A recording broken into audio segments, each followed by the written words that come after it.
is our footage? There it is. What's up, James? What up?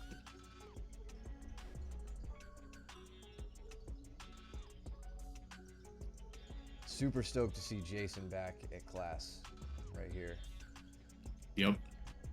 And I'm sure Pablo's happy about it too. They're both more similarly sized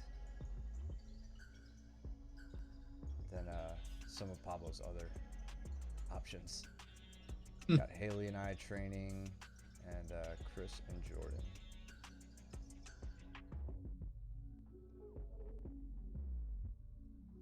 So Haley working a snap down, and then quick go around to the back. And then she was asking me for a lot of, or just for like any pointers and stuff at the end of this roll. One thing I could say right off the bat here, Haley, is you get just more, as you improve, you're going to start to close up space a little bit more. The way you go around the back here is a little light. Like right there at first, like a split second, you could see not too much forward pressure into my back, keeping me pinned and into like a 4-point stance. And then as you come around, right here, you have a really good chance to get this hook in. And I think you take a little bit too long to do that. In fact, I may even prevent it. Yeah, like if you just focus on getting your hooks in a little bit earlier when you have the opportunity, or when you create the opportunity as you get onto the back, definitely an immediate spot you could improve.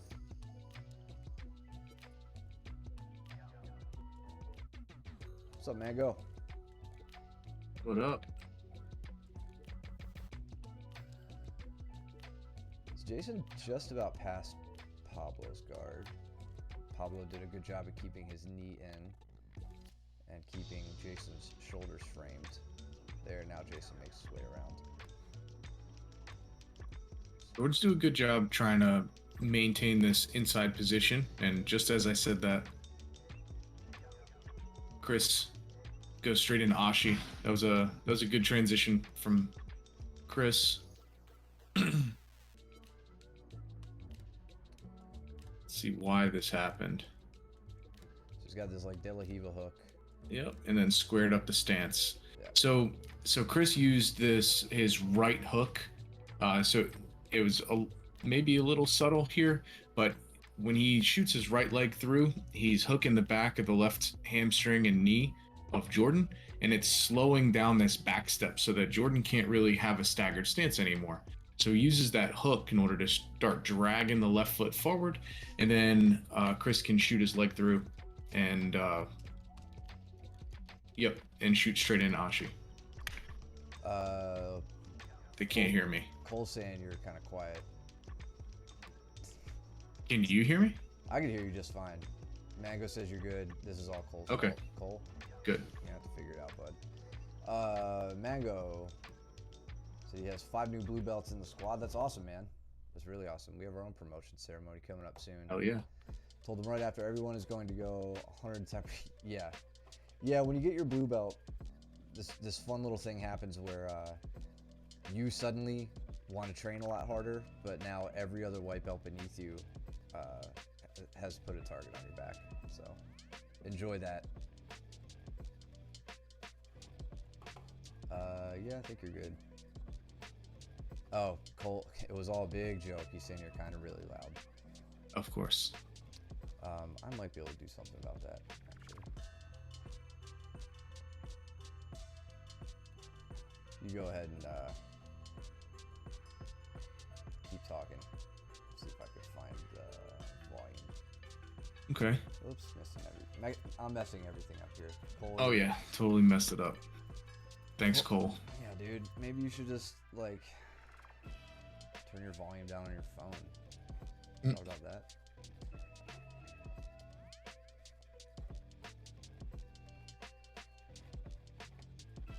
Am I missing anything good? Looks like Chris is up in the Queso. Yeah, Chris is up in the Queso, and Jordan, I'd like to see you fighting for that right elbow down a little bit more vigorously. I'm not really seeing you turn to the right, looking towards your opponent. Um, I was talking to actually Dana about that this night. I rolled with her either next round or in 2 rounds or whatever. And you should generally speaking, you should always try to look at your opponent when they're on top when you're trying to escape. Right? If you turn around, it means that they can see your back. They can take your back.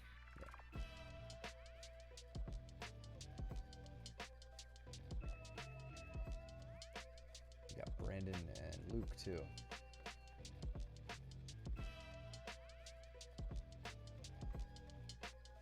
We'll have more Pablo.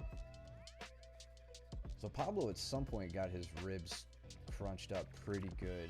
I don't know if it happened in this first roll. He tapped pretty early there. Pretty early. How did Jordan get out of that? It looked like a Oopa, but I couldn't. Let's see. So Chris is in Neon Belly. Yeah. Right here.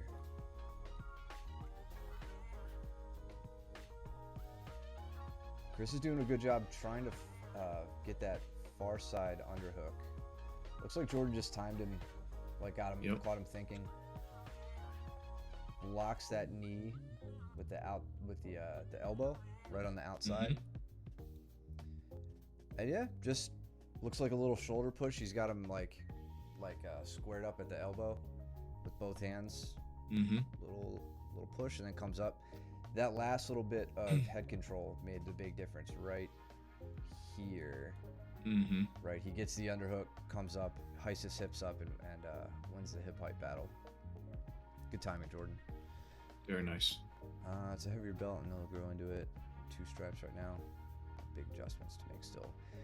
Yeah, man, the adjustments never stop, Mango. Hell, there's a whole bunch of us purple belts and up right now who are like reevaluating our game and trying to find everything we could do to improve.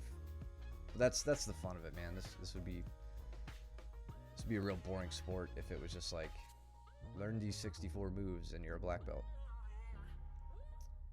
What I'm thinking before I move, I'm already losing. Yeah, I would. Yes and no. If you're doing that with a white belt, you're probably fine. If you're doing it with a black belt, yeah, you lost. But the cool thing is that the amount of time you spend thinking tends to decrease the longer you do it. So the fact that you're thinking is fine. Go ahead and think through it.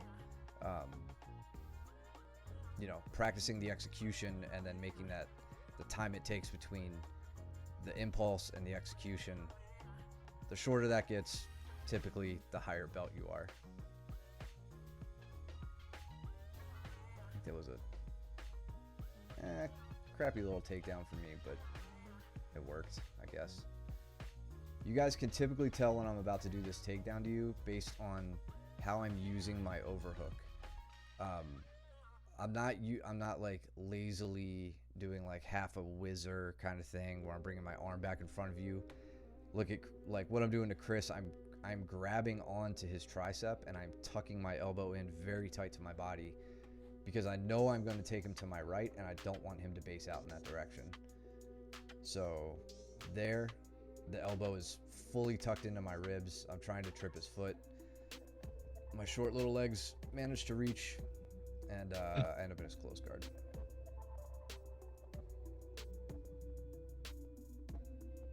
We got Josh and Luke.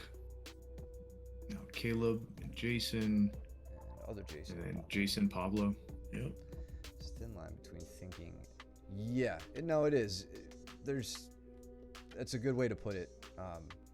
You just gotta believe me that it comes off more automatic. Oh, Caleb? Yeah, Caleb pulled half guard. That's actually kind of surprising. Maybe so. He and Jason haven't rolled in a while. This was Jason's first time back in quite a long time. So he didn't want to thrash him around like he does to the rest of us, I guess. Yeah, not yet. Very nice of him. Get through the honeymoon period first. Yeah.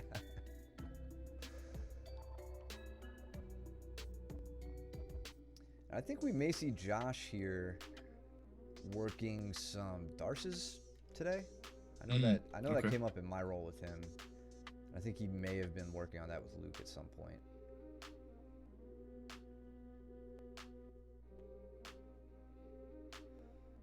What did Caleb do here?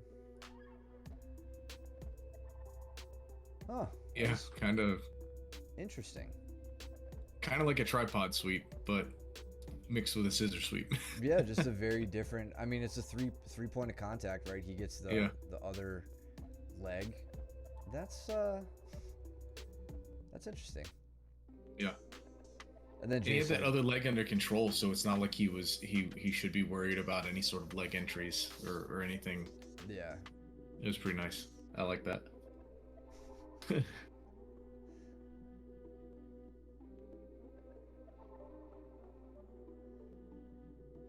looks like Luke's trying to get into cross Ashi's, just about there. Oh, Josh not having any of it. Yeah, good on Josh.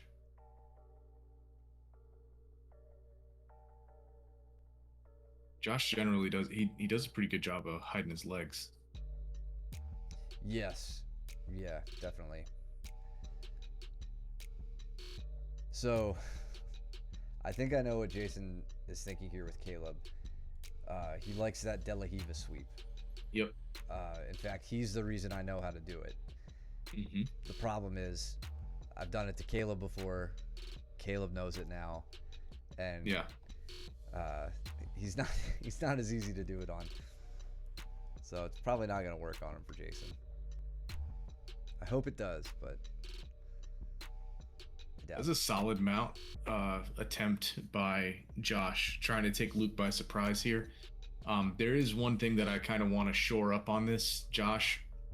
I really like this position, how you're kind of, or you're turned down towards his legs, kind of. I'd like you to really commit to this position. Right hip down, right elbow down on the mat. And then your left foot, you were doing it a little bit earlier to where you have your left foot planted. And all I want you to do from here is walk your left foot up until your knee is pointing straight up in the air. Once your knee is pointed straight up into the air, that hand push that you just gave Luke becomes so much easier. And it lets you staple the leg down and work from like a really controlling passing position. Yeah. But I mean, this was still a great attempt at a pass, but he caught you, I think, on that right side, which is why he's in that fetal position type thing. Yeah, just working an elbow escape. Yeah. Coming out And he's the out. back. Yep. Josh, You you have go a through what was go that? through names so many times, like I was gonna crazy. say, do you have a list of BJJ puns that like you and Cole put together and just So maybe that's every so month or exactly what Luke just did is what I was just telling or talking to you about. So let's see. He staples it down. He'll switch. Maybe he'll switch his hips. Does he do it? There. And then he starts. You see how he starts moving his foot closer to your butt, and it puts his knee up towards the sky, and it makes it easier to clear that far leg. So it's a little bit different, but that's the same concept that I was talking about. Yeah. And in this case, Luke is totally fine with you turning in that direction because and snagging the leg, because he could take your back if you really commit to going onto that side, or like you did there, you didn't want your back taken, so you flattened out, and he just took mount. He really likes that dilemma. So Jason rolls Caleb here. All right, just like looks like off of an Upa. Caleb may have been hampered by the wall.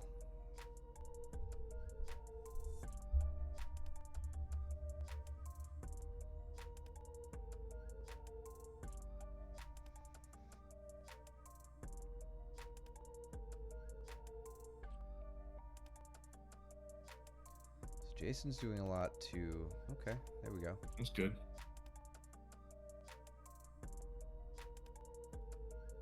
Just want to look at this one more time. So here, controlling the leg, big step over, steps under the leg to corral everything.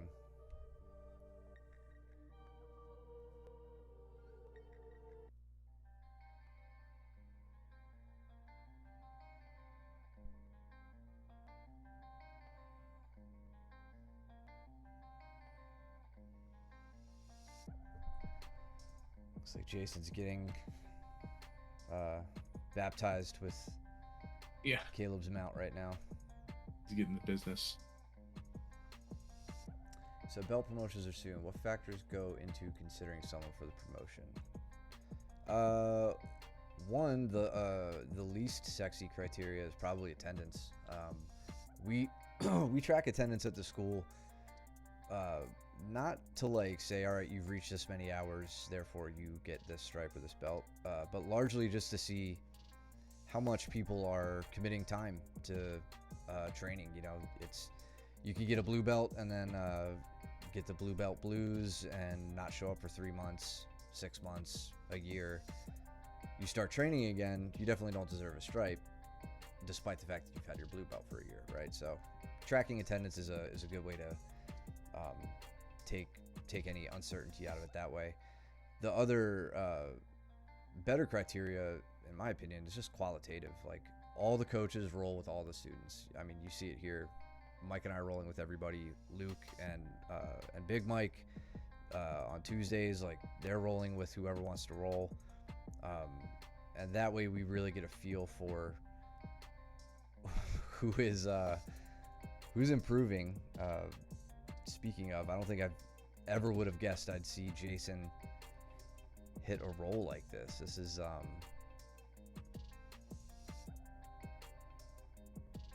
I'm not sure he doesn't have a full leg entanglement. That's why it didn't work.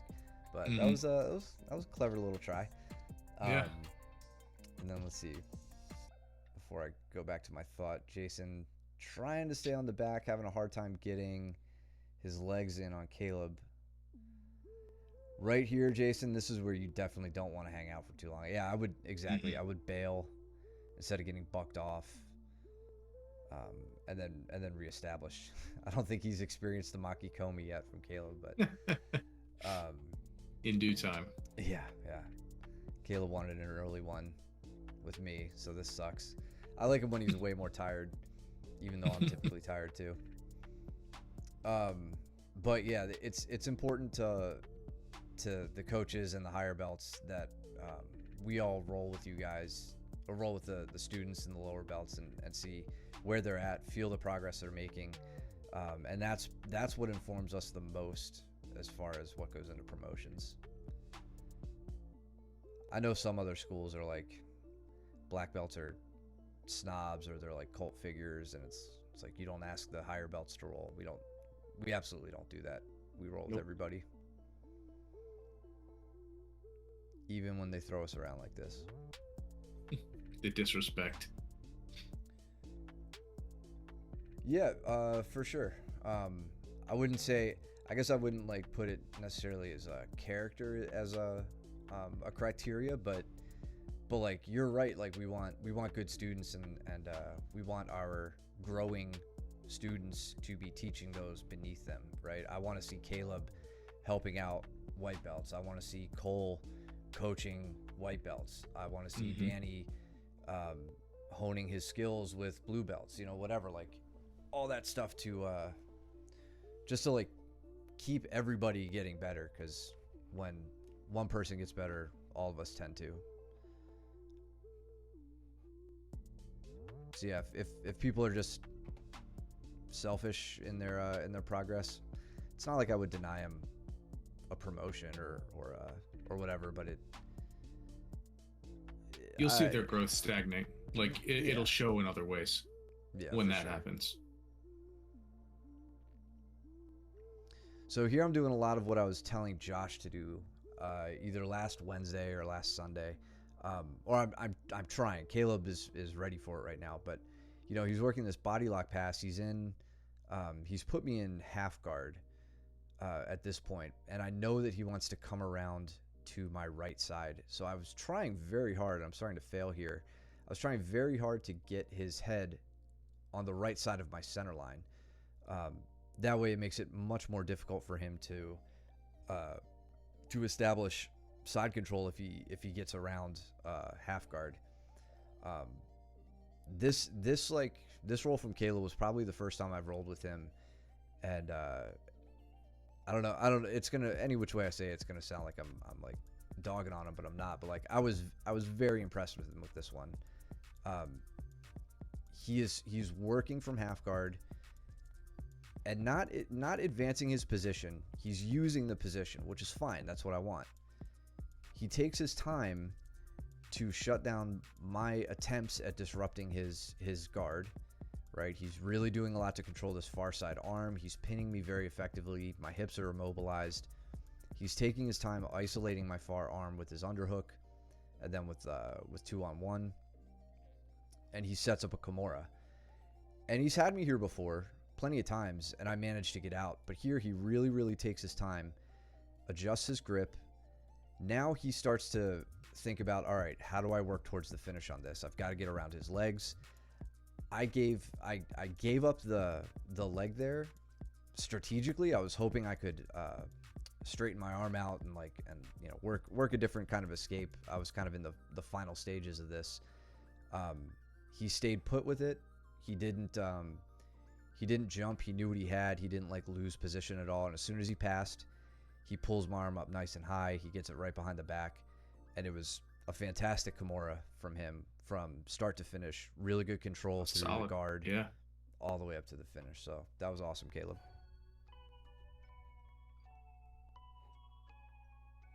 Yeah, extremely patient. That's actually exactly what I complimented him on was how patient he was through that whole move. Yeah, he's kind in that he doesn't just stand back up and then crush me again after he crushed me before. But it's cool now. I knee bar him. Backstep into the. Can't let him have one for free. You gotta pay. So this is we haven't watched much of this match, but Jason and Austin. Yep. Okay, so they just came in. Looks like Austin sits to guard. Jason going on a little toe hold there. Nice. He didn't have any control over the hips though, so that's why Austin was able to spin out. Chris back here with Josh is playing the false reap game, which is really interesting because I never really considered him to be to play into the legs, even though he definitely has the guard for it. I think it's coming later. He's really toying around with. He likes this, just like Jason actually. He likes the De La Riva hook on the outside. And right around here, I saw him throw in a false reap. Right here. Yep. Yeah, he's not in deep with it. He's not super engaged. Yeah, so I mean, with the false reap, his left arm needs to be either connected to the ankle on the outside of the left leg, or his right arm has to be fed through and go elbow deep on the knee in order to make that false reap really sticky and effective. Yeah. And he's kind of just trying to use his grips here in order to break whatever Josh has, rather than attacking into that position. So it was just a happy coincidence that he fell into that position. But Chris, I don't know if you watch this or not, but that can be a very effective position, and especially for somebody with your flexible nature of the guard and how well you play in those crunched up positions. That could be a very good spot for you to toy with. Definitely. Not for us, for you. Austin had a very nice guard pass directly into mount against Jason here. So he's leading with his knee up the middle, and he keeps Jason's legs split. I believe he might be in half guard right now. Yes, he's in half guard. Jason's trying to put some pressure on that knee, and he tries to roll him, but doesn't manage to get him over. But this is something that Jason is extremely good at, and it's frustrating to no end. He can frame hips and move you so easily. He does such a great job at getting his knees in. And one thing Austin can do when he gets caught here, I mean, Austin did a great job getting to this position. It's a little disheartening to lose it quickly. once he's, I guess, early stage thing he could do is focusing on getting Jason's hands off of his hips. What he's doing right now with this underhook isn't a terrible thing. Whenever somebody puts their hand, a hand on your hip, normally there's room there inside the elbow to sink in an underhook and work with it. The problem with Austin's underhook right now is it's working up through the shoulder, not through the elbow, right? And it's just a few inches difference, but it makes a big difference into how much you can lever their arm up. If you can lever that arm up, then it's going to break the connection with the hips. It'll be very hard for Jason to then push your hips down as he bridges and pulls his knees in. If that doesn't work, which it doesn't in this case, once Austin gets elevated, it takes a little bit of, I guess, you gotta be able to predict it and kind of build the instinct to do this. But hip switching here can be your best friend. It's the difference between losing mount to side control or losing mount to a closed guard or an open guard. Personally, I would rather be past any guard into side control. But if he can switch his hips here, pummel his legs around to one side of Jason, he can land in side control. Otherwise, he comes back down into butterfly. So it's kind of it's very much a reactive thing that you have to do, but it's a great option to kind of win back whatever little bit you can from the positional escape. Turtle looks immovable. Oh, Caleb's turtle? Yeah, he's a Galapagos, man. The one thing I did differently with this turtle, well, one, I put my knee on the back of his neck, which was fun. Just to be a dick, I'll be honest. I don't want to commit my right arm too deeply so that he can hit the Makikomi. But I use a lot of motion here, or I try to use a lot of motion to get his hands out and to open space. I see a little bit of space here on his right side, and I do something that I don't do very often, which is I just step my foot in. Normally I tell you guys to lead with the knee. I still believe in that, but this was an opportunity to just try a different tactic. So I stepped over without establishing an upper body grip.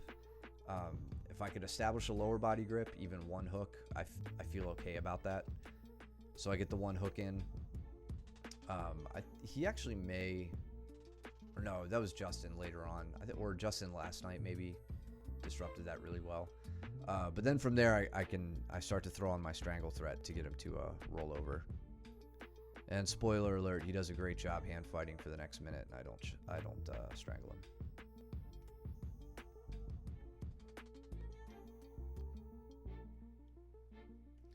Yeah, dude. Gotta teach these guys. They need a reminder sometimes. Looks like I was wondering when Austin would get his triangle.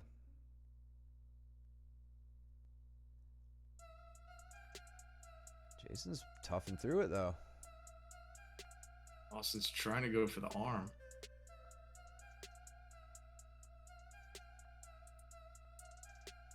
There it is. There it is. Yeah. Great job, Austin, not giving up on that. Yep. I think that was definitely a lesson he learned from the last competition. So he sets it up from kind of this lost mount. Nice.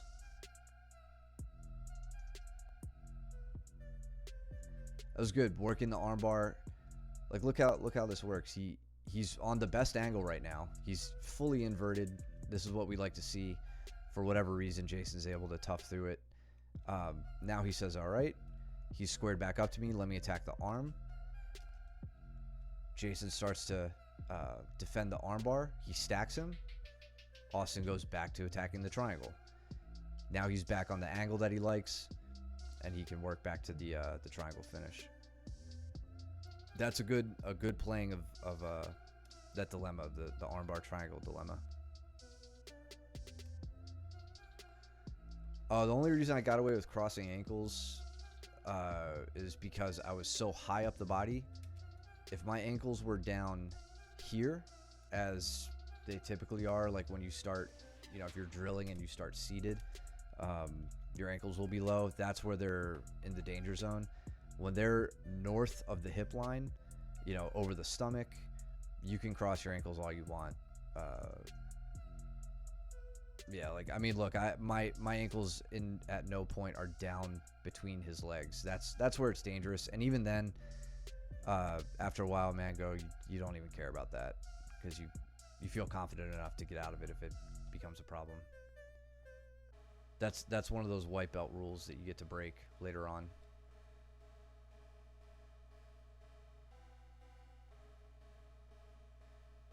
Finally having my first roll with Jason in like a year. De La Riva hook. You're trying to backstep. He's doing pretty good at not letting his knee line get sunk in too deep. Yeah. He tries to hit that De La Riva sweep on me. We were laughing about it. He's like, "Do you remember that?" I'm like, "I give you credit for that move all the time. Every time I hit it." Joe and Chris, front and center. Different reply. It's like you're a different person. Yeah, very much so, man. Once you understand the vulnerabilities of certain positions, then you can adjust accordingly. Absolutely murdered me when he was there. He's very technical. He is, man. He really is. He always has been. Yeah, you'll definitely have to get one with him next time, Joe. That's absolutely a match I'd like to watch.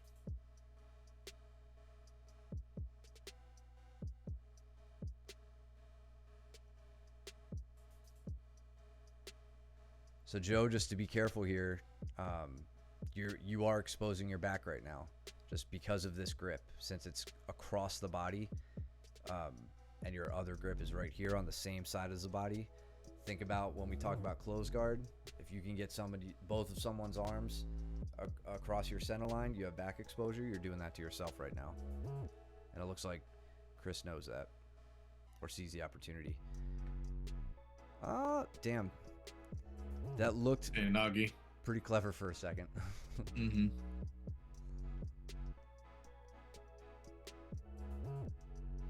And Joe, this is, I've fallen in love with the Haragoshi, but like right here is a really good time for you to do that. Your arm might be a little low, but the Haragoshi is, what was that? It's his right leg. I feel like if his right leg was closer to his left leg, he would have the throw, like closer in between. Yeah. Chris's legs. I think he would have had the leverage to throw. Yeah, definitely. I agree that front foot, that right foot, is too far ahead of Chris's foot line. Joe, when you're playing with this, I know you know Uchimata, like the leg right up the middle. This leg right up the middle. But if you take the leg to the outside instead and kind of sweep the legs out from underneath, that's what a Haragoshi is, and they're super fun. And I feel like you get a better thud out of them when the body hits the floor. Throwing up a little armbar threat.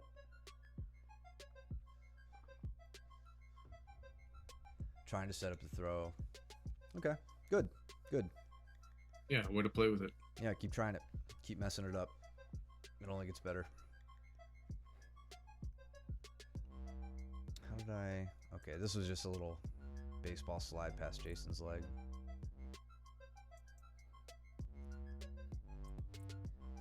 Yeah, I don't know if Gavin is watching or not. I've been talking to Gavin a lot about passing from the inside rather than Toriando style outside passing. And this is a good example of it. It's kind of what I'm doing or what Gavin's doing right now? No, what you're doing, okay. What you did, the baseball slide pass, right? Is because when you set it up right, it's a very hard pass to stop. I mean, where Matt is right now, his right foot is, his toes are on the mat and his right knee is leading. And if I had to guess, because I can't really see, his knee is either on the belly or like over by the right hip of Jason. And he's not going to commit to the pass until he feels like he can get the underhook on the far side. Right. And so now I feel like your right hand is finding the armpit. Mm-hmm. And you're like, okay, I'm good to pass now. Even though Jason has a good frame on both his right hand and his left hand. I mean, look at the upper body frames that Jason has. You still can't stop this pass with those two frames. So Gavin, if you're watching, I don't know if you are. I know it's frustrating trying to learn the inside passing when you're so good at the outside passes, but like it can be very, very powerful. Yeah, you've got to learn to work both. Just because someone's gonna shut down your outside passing with an unpassable open guard. But in those defenses, that's where some really great vulnerabilities open up with inside passing.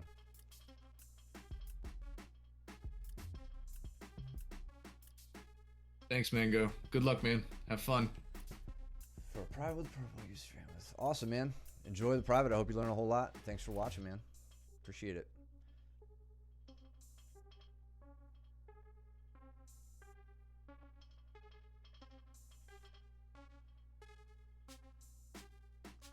Let's see what Joe does with the lockdown.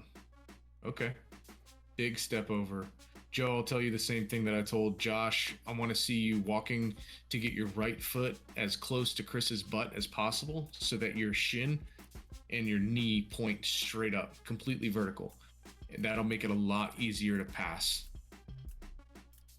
If either of you guys are questioning what I'm saying or whatever, let me know tomorrow and I'll show you what I mean. It's good job getting out of the lockdown. Yeah, for sure. Gordon showed us this, in 2018, Matt? When we went to the seminar, and I've used this every half guard pass. I use that rule. It's pretty effective. The knee pointing vertical? Yep. Yeah, for sure. This is a nice little back take, Joe. I kind of don't even see how it got set up. Okay, so there you sneak your left leg in, and I think that's the hook that you keep. Once you get that, you chase around to the back. Okay.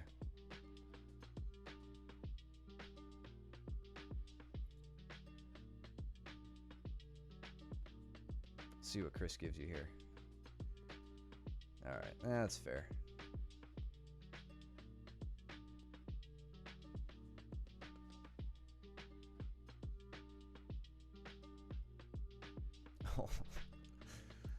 Put a little twist on him. There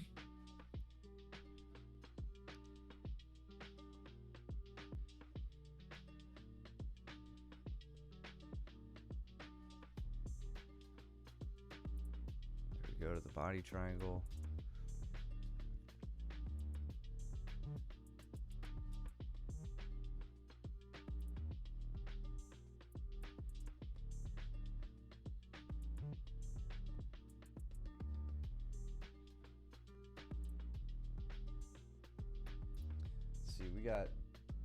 I don't know, I'm gonna assume most of our 11 viewers right now are students. What do you guys think about us capturing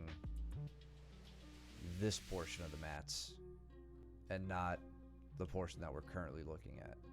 What are your thoughts on that? Chris is really good. Yeah, he is. And he never lets you know just how bad he's suffering. Doesn't. He really doesn't. That's the best part about it. Yeah. I'm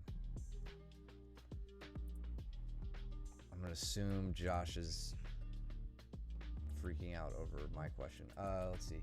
I think they just need to drill it with each other. Braden said when he tries, he gets stuffed or leg lock. Just as uncomfortable for them for now. I take it you're talking about the passing up the middle. Yeah. Yep.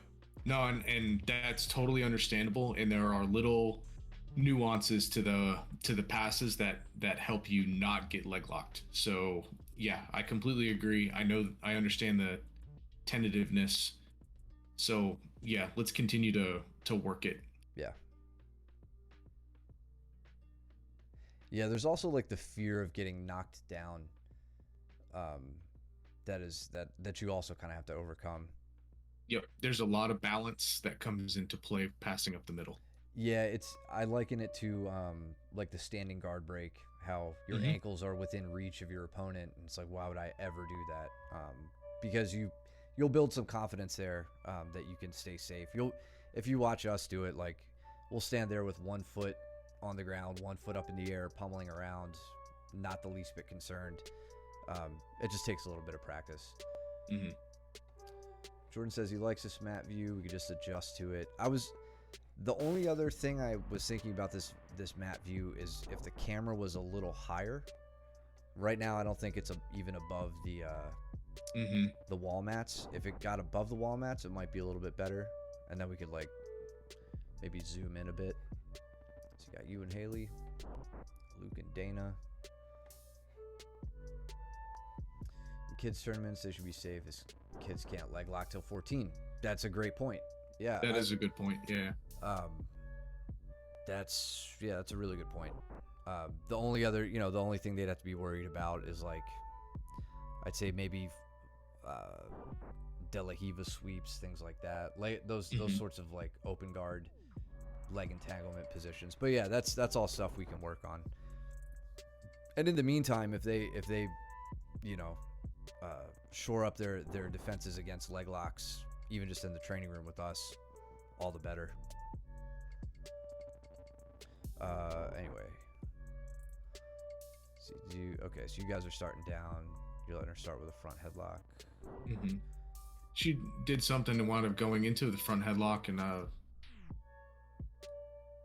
yeah, I popped her down, came up to the top, Disengage. and then she like just shot up and then went straight into that front headlock, and then she stopped, and I was like, "No, what are you doing? Go back." I like the shirt. I fight like a girl. Yeah, fight like a girl. So she did a really good job setting up the this High elbow guillotine. guillotine. Yeah, she did it. It was so tight. And so I was like, all right, I might be tapping to this, like, and so I roll over to the side and then she let go. And I was like, damn, she probably could have got me. Yeah. So Haley, if that's I don't want to speak like she's like accidentally doing this stuff. Haley trained for a while elsewhere, so if she's picked this up, that's great. If not, and this was a happy accident. This is a really, really powerful guillotine position, of course, made famous by Marcelo Garcia. Mm-hmm.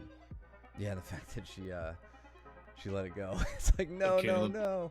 Yeah. What's up, Caleb? How you doing, man?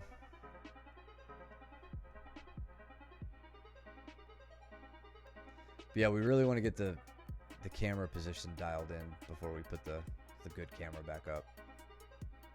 So, any ideas you guys have that don't suck, share them. If they suck, keep them to yourselves.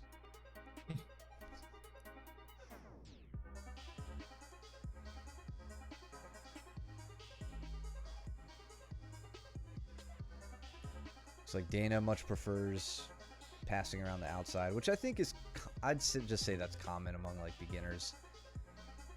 Yeah, you want to run around the person's legs, right? Like, yeah, that's what you want to do. No one really thinks up the middle is a good idea. Yeah. Body cams. If you buy them. I think we should all wear helmets. Like with GoPros on them. Yeah. It's going to be a hard no, Jordan. In my head, I don't want to hurt anyone, so I let go. Well, first off, welcome, Haley. Hey. Totally, you can definitely try and hurt me. That's totally fine. Yeah. You have my approval. With all the upper belts, like you got to remember that like we know exactly when we need to tap, and we really want you guys to take us to that limit. So please don't hesitate. That's even if that's something you personally have to get comfortable with. That's fine. But we know when to tap. So crank those headlocks. Did you know that high elbow guillotine, Haley? Like, was that an arm position that you had that you're familiar with, that you like to use? God. Yeah, and see, even here she goes to take my back. Mm-hmm. She does a really good job. And in hindsight, I didn't realize I was doing it, but I think my fat ass is laying on her right leg to where she can't really get back over. Yeah. And so by the time she did get over, I was still out, I was out. Basically, I misaligned my body here by laying on top of her leg. So my back is pointing north. And then so when she flipped me back over, my back was on the mat and I was not in the threat. So I think she even said that after the roll was how she could have used her legs in order to kick me over in order to realign our back. Yep. Or my back to hers. Yep. Yes, but I never really worked with a punch. Okay, cool. It was solid. I obviously couldn't see it when I felt it. But when I saw it here, it was a very good setup. And I think you should have a really good finish with that. See, Joe asked how his leg attack transition could get better. I take Where's it this Joe? is right after you knee barred me. So Joe had this really nice. He's like we're like right center. Oh, I see. Center middle distance. So Joe was landed on me right here. He goes from like a north-south position, or at least as I remembered, he was pretty close to north-south. Like he steps over here.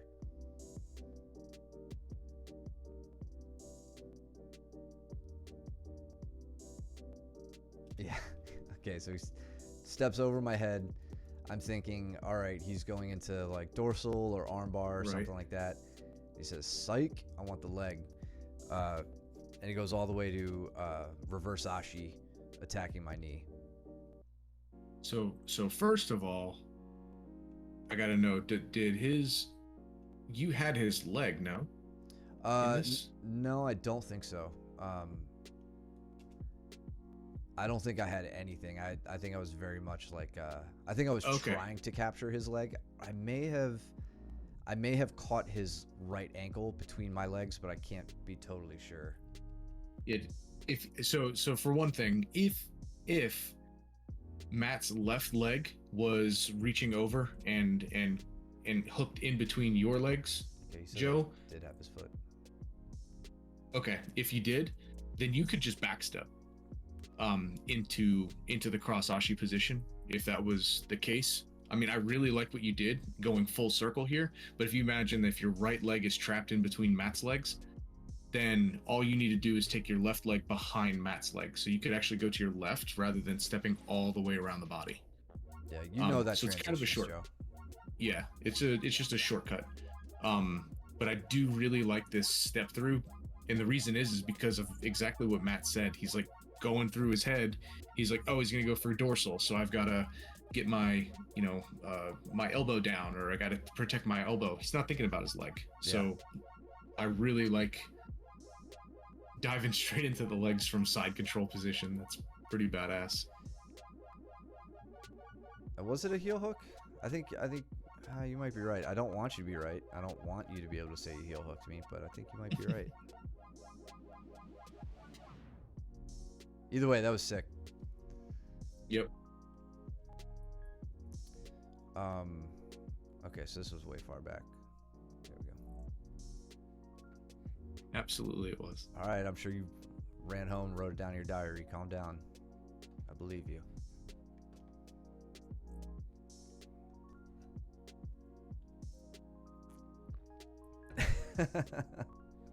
It's yours.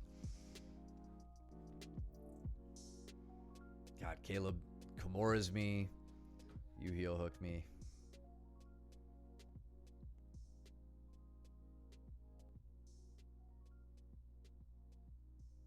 So Haley's doing a really good job. She did a really good job of attempting to flank me from the, while she was trying to pass my guard and doing things while I was on bottom. Hey, I want to, like we talked afterwards on things to improve on and stuff. I want you to keep thinking about doing that flanking right now. I think your positioning here is very solid. pulling my head down, trying to keep me worried about, and planting my feet on the mat by pushing my head down to the mat, maybe even pulling my arms down, establishing grips and pulling my arms down to the mat. That's going to help you start getting around my legs, because if you pull me forward, my feet go flat, all my weight goes on the front, and I can't pivot to chase you if you go around to my back. So here I'm just seeing a little bit of disconnection, and that I think that's something that you could work on a little bit more.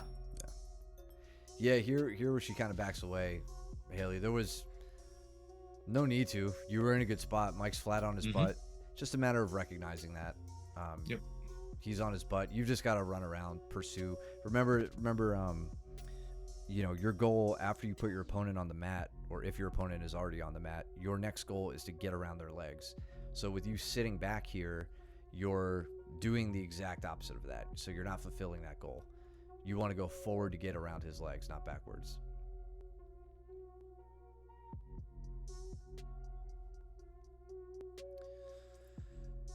Caleb says he does the turtle Kimura here. Oh, wait, did you do it?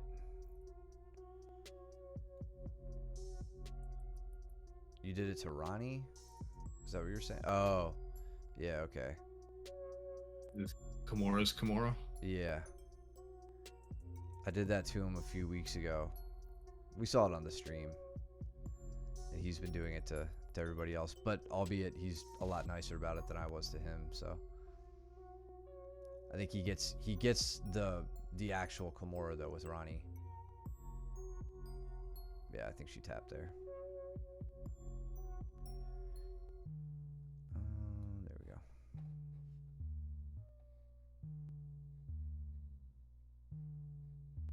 "30 seconds. Maki Komi roll from Caleb.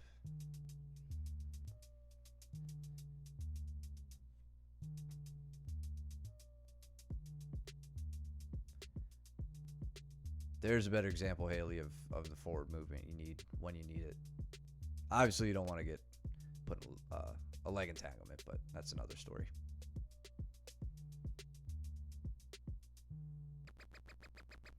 It's got Luke and Alex, who I haven't gotten to roll with yet. I haven't either.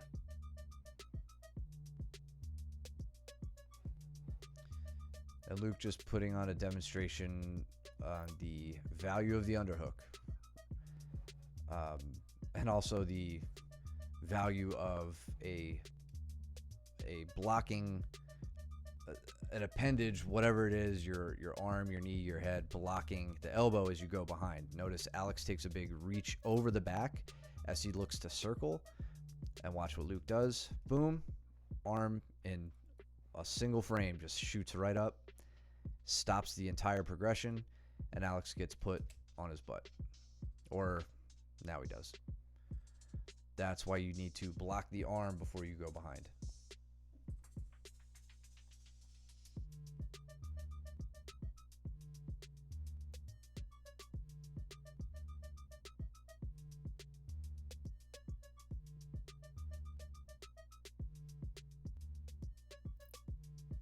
Also, Alex already repping the school with the rash guard.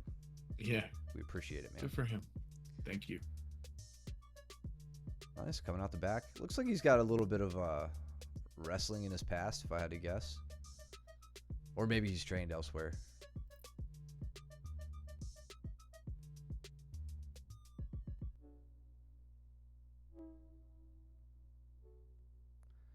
Oh, Josh is thrashing me in the back right now.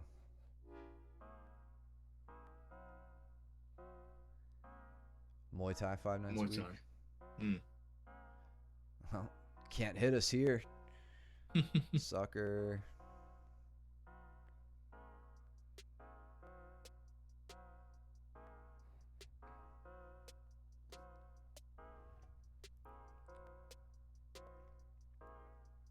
If Josh can hang on to the back here. There you go. Yeah, he did a great high job. Ball ride. Yeah. We've been, I mean, we just got off the back week and he really put in some work there.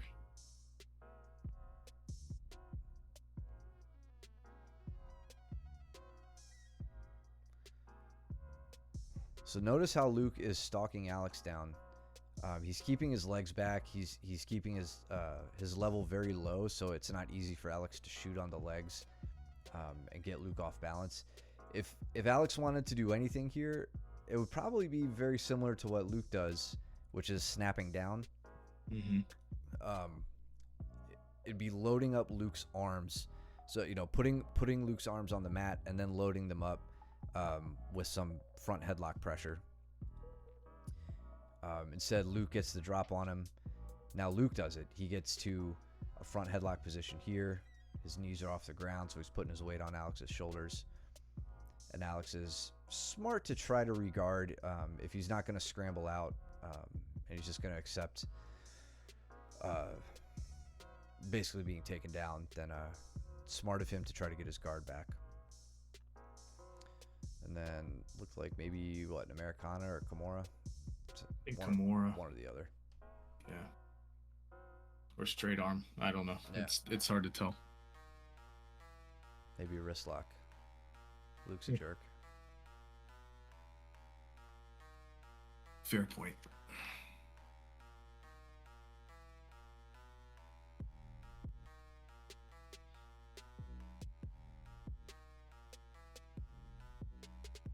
It's Caleb and Chris, me and Josh. Josh gave you an attempt at the sit out, not a very committed sit out, but enough to it got me get off balance. Yeah, almost. Go ahead. I was gonna say he turned it into a double right there. Like I was pretty much just put it on my butt. Yeah, exactly.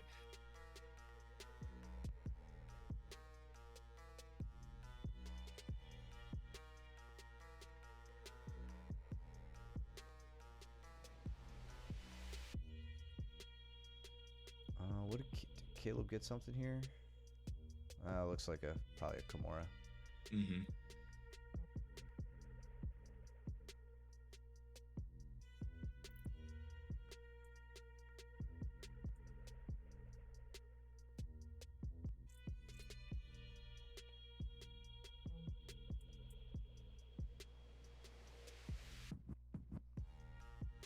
Yeah, Josh has been making it very difficult for me to work back to a standing or even a kneeling position in open guard. Like he stays close enough to where I can't get up from like the seated position. And then he manages to like close the distance, start working like body lock passing and stuff like that. Here he's doing a great job putting some weight on me. Oh, nice transition into the mount.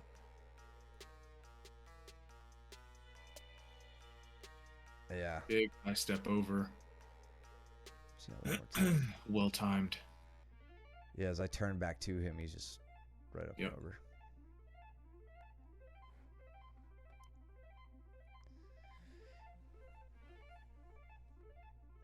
So this is the reason, guys, that like I was curious about getting this portion of the mat, because it's a little bit wider. Once we get the wall mats up on this side and we're not cracking our skulls against the concrete wall, it'll be safer. But might be able to catch more matches there. And also, I just feel like everything's so far away. If people aren't training, if you guys aren't training right in the foreground here, it gets a little bit more difficult to analyze stuff. But I don't know. Give me your, like I said, give me your thoughts. Even if your thoughts are no more than emojis.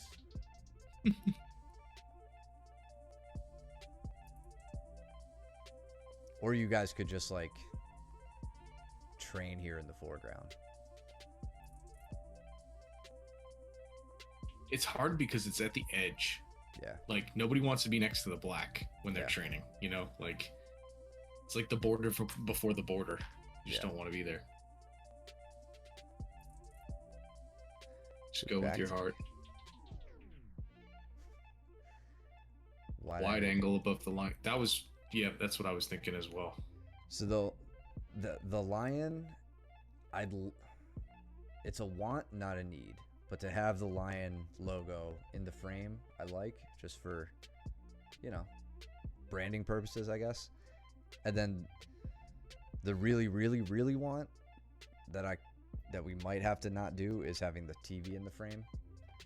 paint them on the opposite wall. Yeah, well, when if Bertram gets a little artistic, we might have a mural here on the wall at some point. So maybe we'll throw a line in there.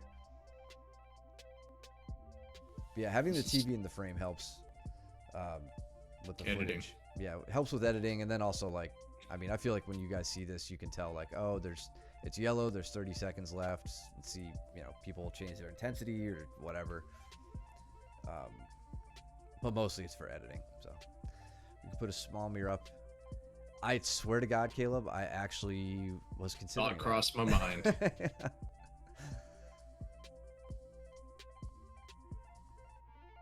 So I hit a nice butterfly into cross ashi here on Josh.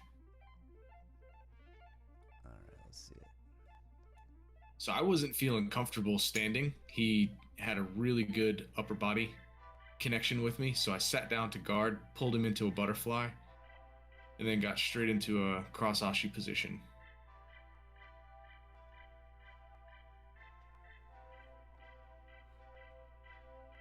And then I got the opposite straight ankle. Let's see that. Okay, yeah, it's hard to see. It's hard to see. Caleb's big old talking head blocking it.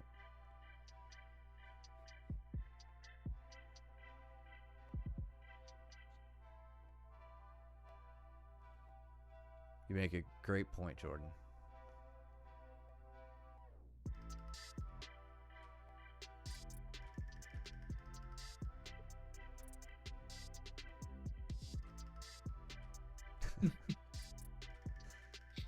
I just need the color of the TV. I don't need the digits.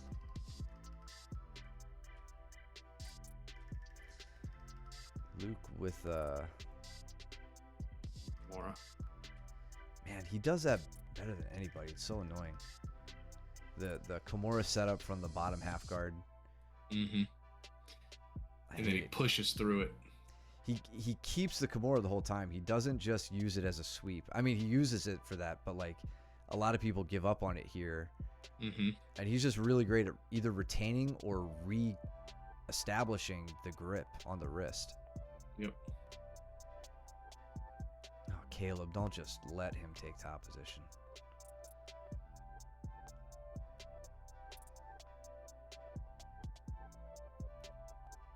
Is it GMO Jordan you guys settled on with Yes. Chris right now? He's in on a nice guillotine. Okay. So if Chris can get that knee free, he can roll out of this. He doesn't seem to be. I don't think Jordan has a closed grip on the other side, so Jordan's not, or Chris isn't in too much trouble. So it goes from a submission attempt into just settling for a sweep. Shit, he's still on it though. Yeah, There he goes. ragdoll. Gets it. It looked like he transitioned to an anaconda with that. Is it either an anaconda or a Darce the way he takes him over?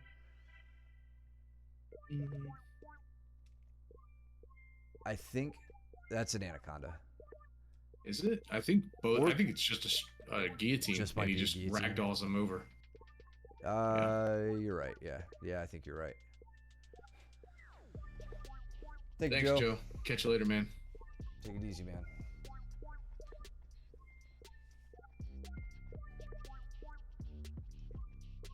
Joel only watched so you could watch him knee bar me or heel hook me.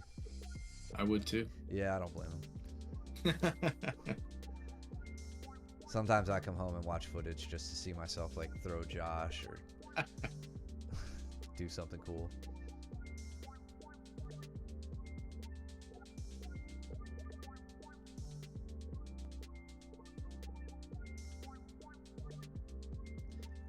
Or like the one roll that you and I had a couple months ago where we both hit rear naked strangles on each other Yep. and then just like scrambled for the other 4 minutes. It's like, yeah, that's the only reason I'm watching this footage. So let's look how Luke passes the half guard. Mike, this is I think this is a throwback to what you were saying. Okay. So yell for your wife to come in the room and see how cool you are. Babe, That's like- check this out. All right, so right from here, immediately getting the foot Yep. very close to the butt. His knee isn't, his shin isn't totally vertical, which I know he's working towards, or he really wants, but he's getting there. Now he can staple over, like you were saying. Mhm.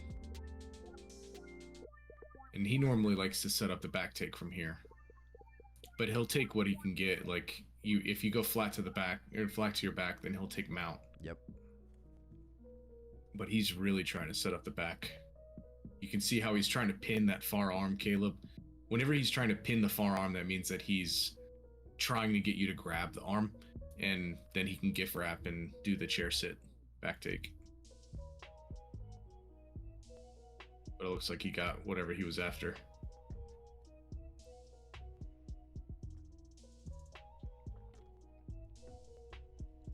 Smother. Okay. Yeah, so if you go flat to your back, he goes to mount. If you turn, he takes your back. And if you do nothing, he just either breaks your arm or smothers you. That's black belt shit, man. Having an answer for every position.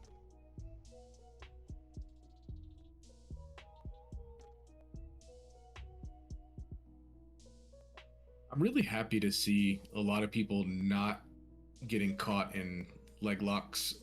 You know, like normally, like when we see leg finishes, they're normally pretty set in. You know, like they're pretty tight and they're, you know, they're there.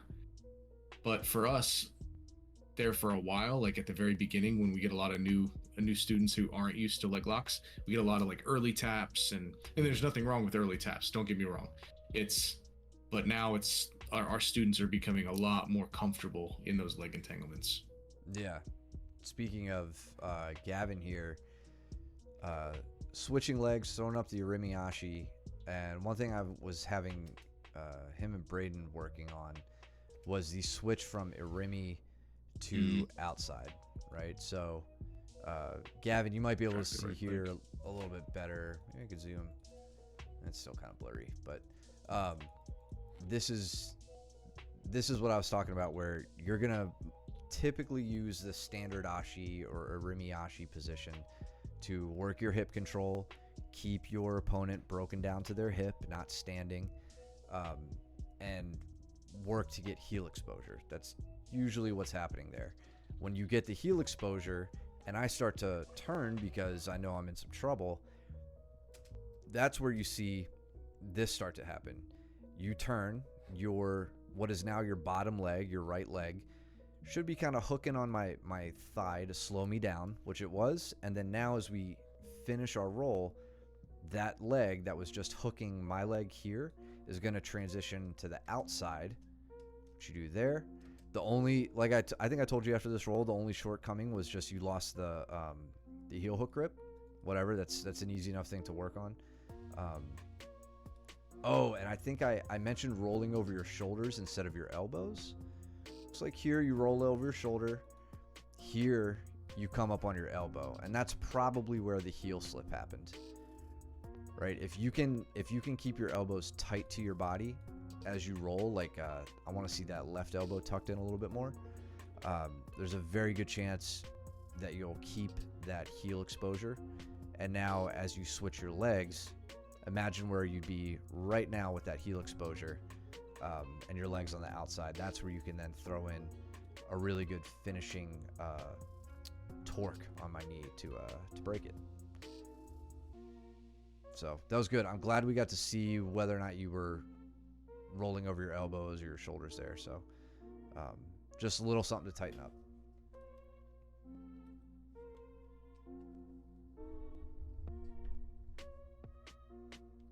Yeah, Peters doesn't tap. Nah, fuck that. I mean,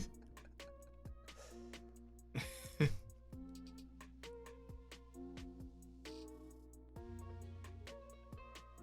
feel like we haven't seen Danny on the stream all night. He must have been in the back there. you know, don't worry about it. He hasn't missed a training day. Not for the past like week or two. Yeah, he's coming to Tuesdays now.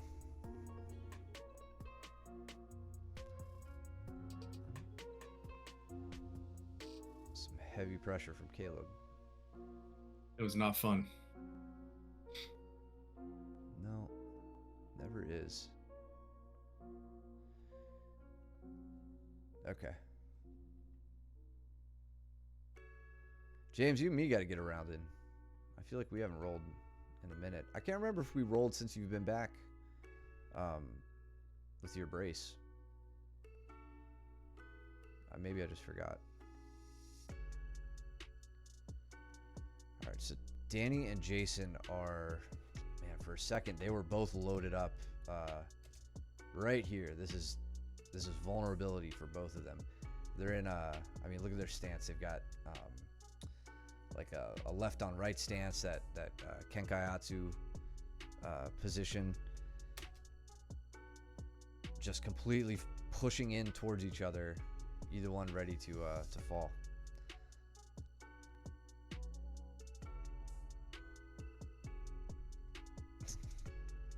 Shut up, all of you, except James. We'll get one in next time.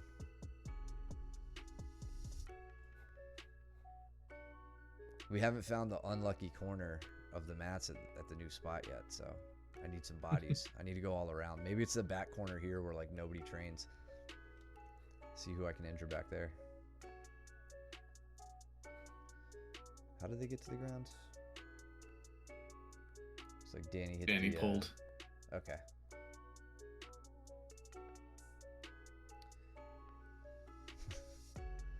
We'll just stock up on knee braces. Keep a bunch of spares.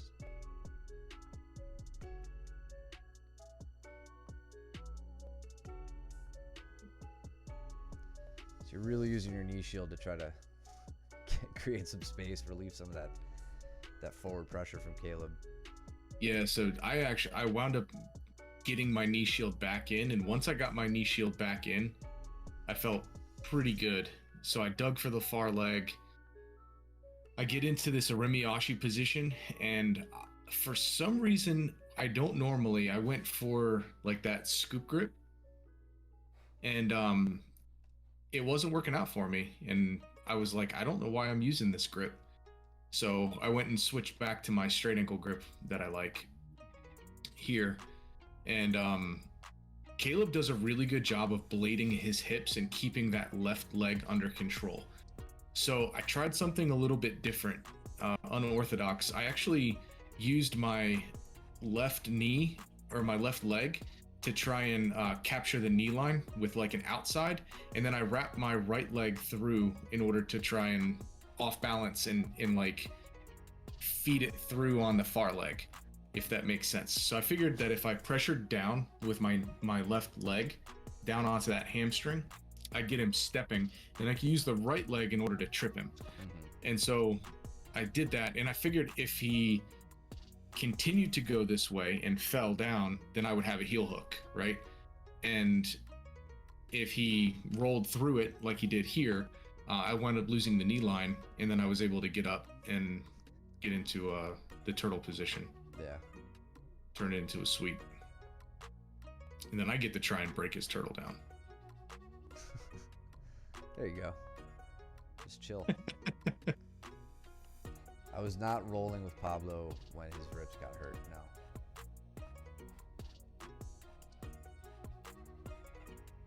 I was too tired, as evidenced by how many times I got submitted by everybody. It's only because I was tired, guys. Finally got a hook in at that last second. Yeah. And then it's me and Jason. The last round.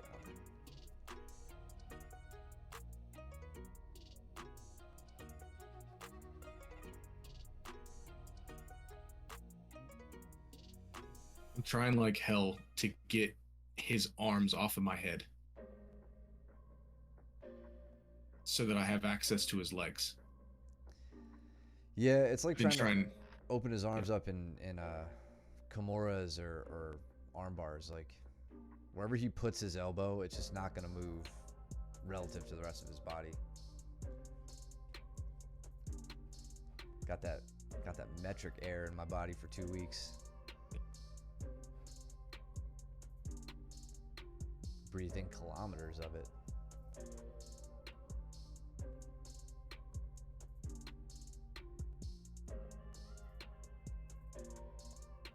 Yeah, he goes.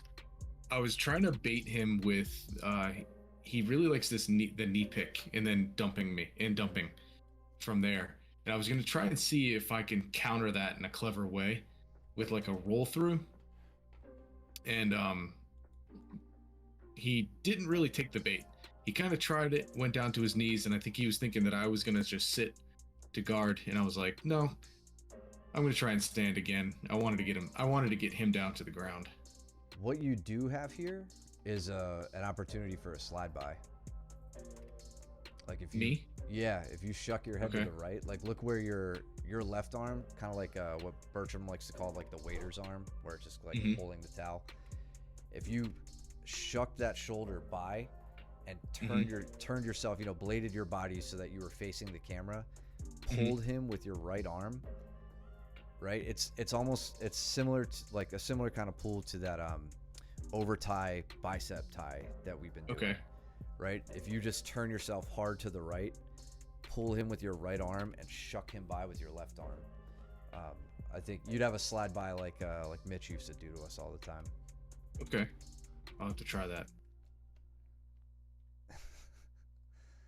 Yes. No, Groundtown is Josh. He changes his name once every month or so, and Perp Daddy is Cole. I'm surprised you guys don't know this. Keep up. Yeah. Yeah, I'm trying to get access to his legs, so I'm trying to throw in some feints on foot sweeps, and then I went in for a shot, and I immediately regretted it. Trying to get to where I can get an angle, and I was just not able to cut any more of an angle. That looked like a tired end of the night shot. For Yeah. Sure.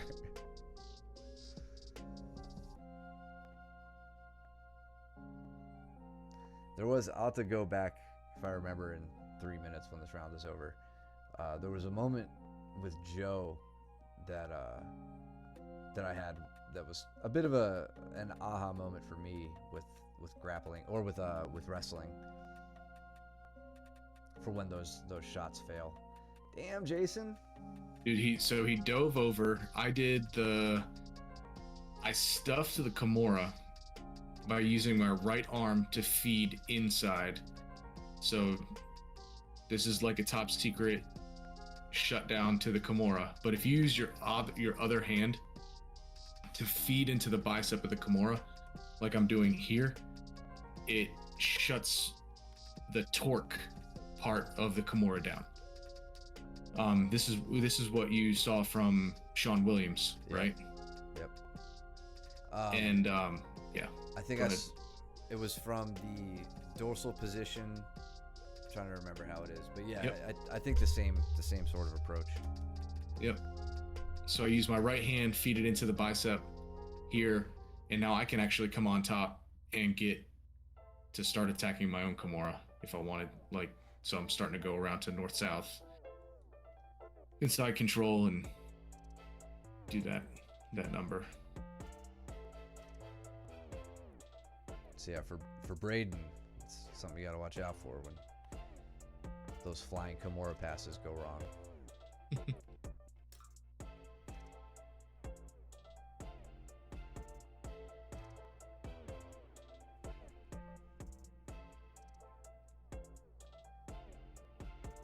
And then, Caleb, we were talking a lot about just the ability to attack from mount. And I'm basically, this has been my approach of late, especially against stronger guys, is I play this floaty style of mount retention. So I can take mount at any point in time that I really want to. But I play it very loose. And what this does is it gives Jason kind of this false sense of like, ooh, I get to get out. And so whenever people start thinking that they can get out of the mount position, their hands become very active, right? They start turning. they start moving with their hands. And what that does is that opens up not only their hands, but their neck. And so I'm using this as an opportunity to start, like here, now it's like, okay, now I can start attacking, go for a back take. Oh, well, now he puts his arm across.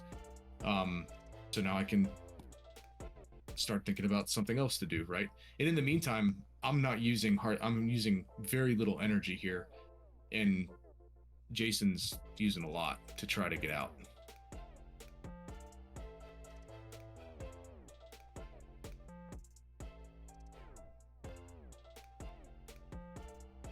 And that's the pass that I was talking about from half guard.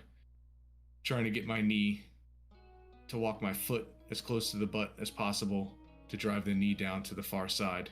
It's hard in a big sweat puddle, but oh yeah, it is essential.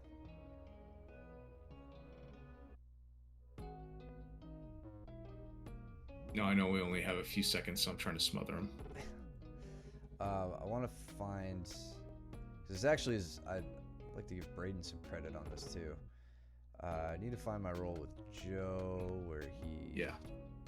You watch the soul leave the body, 100%. Let's see, where was this?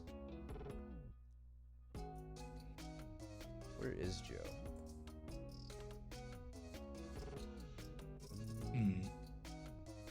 So where's Waldo for a few rounds? He's back there with Gavin.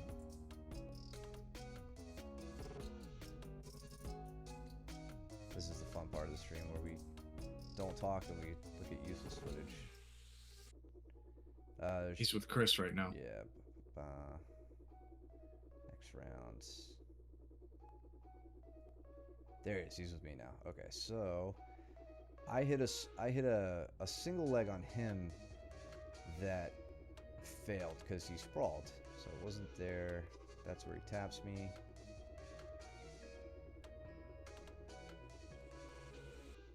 Next time we're standing. That's where he taps me. So then here, I believe. Yeah. So I shoot in on this single leg. Mm-hmm. And I actually felt, let's see, maybe I'm more confused. At the time I felt good about it. So you could see, I know we're back here a little ways, but watch, I hit a sweep single, right, where I don't stay in front. I sweep my legs around to a 90-degree angle. So his elbow's high. I take my shot, and I'm already on an angle on him. I feel really good about it. I come up with it, but he's got this this overhook. Whoops, where's my pointer? He's got the overhook on my body. It's not much for him to start sprawling at this point. So here, you could tell my hips are very far back. If I try to do anything lifting wise with this, I'm really gonna hurt myself. So instead, I do something that Braden did to me, actually, like twice now, where I start to, it's hard to see from this angle because we kind of turn edge onto the camera, but I pull my hips in and close, and I go to a high crotch position where I'm no longer trying to pull his leg into my chest like we do with, regular singles. We try to hug the leg and pull it up from the body. I take my grip all the way up into the hips. I get my hips close to him, and I stand up and I just pick him up at the hips rather than trying to pick him up with my hips far away from him, where leverage is not my friend. And from there, you could tell I get all I need. I get his feet broken off the mat, and now he's mine. He's gonna go down at this point. So we get a little toss down to the side, and get him to his back. So that was something Danny and I were talking about the other day, yesterday, and something that, like I said, Braden did that to me. He does that to me. Yeah, yeah. Like it's one of those things that just finally clicked. I guess maybe back to some of the stuff Mango was saying, like early on, just about like how rules change and this and that, and things can click, and suddenly you get a moment of enlightenment on a move you've been doing and failing and all that stuff. So that's where it can come from, even from a 13-year-old picking you up and putting you on the ground. In any case, Joe still heel hooked me, so it was a bad day. Anyway, cool, good stuff. Really great footage. Again, if you guys have any helpful suggestions about the camera, I'm willing to listen, but we'll still be dialing it in as we get settled in. So thanks for tuning in, thanks for hanging out, thanks for all the great comments and questions and everything. We always appreciate it. Follow us if you haven't, subscribe if you can. You can use your Twitch Prime if you have an Amazon Prime account. It should be hooked up to your Twitch, and it costs you nothing to support us, so please do that. We really appreciate it. Other than that, you can subscribe on YouTube as well. We have June 3rd, Naga in Hickory. So if you guys want to compete, let us know. We also have on May 20th promotion ceremony coming up. So be sure to bring your gi that day. It's a Saturday, even though it's no gi. Just bring your gi anyway. And most importantly, bring your belt, right? And then stick around afterwards. We're going to have a little cookout in the back. So be sure to hang out for that. There was also a survey sent out about Saturday classes and possibility of morning classes. So please check your email and answer that honestly and truthfully. And yeah, it'll help us out with some schedule planning that we've been thinking Logistics. about. Yeah. Yep. In any case, bring any other questions and comments you guys have to class. 6 a.m. is for sleeping. I fully agree with that. And I don't want to get up early at all, but you know, maybe you just let us know. We were thinking maybe 6:30, but again, this is not official at all. And if there isn't a great interest for it, then I'm not getting out of bed for any of you. So yeah, any case, thanks for tuning in. Go trim your nails and do your laundry, and don't be stinky. And we will see you guys back at class. Later. See ya.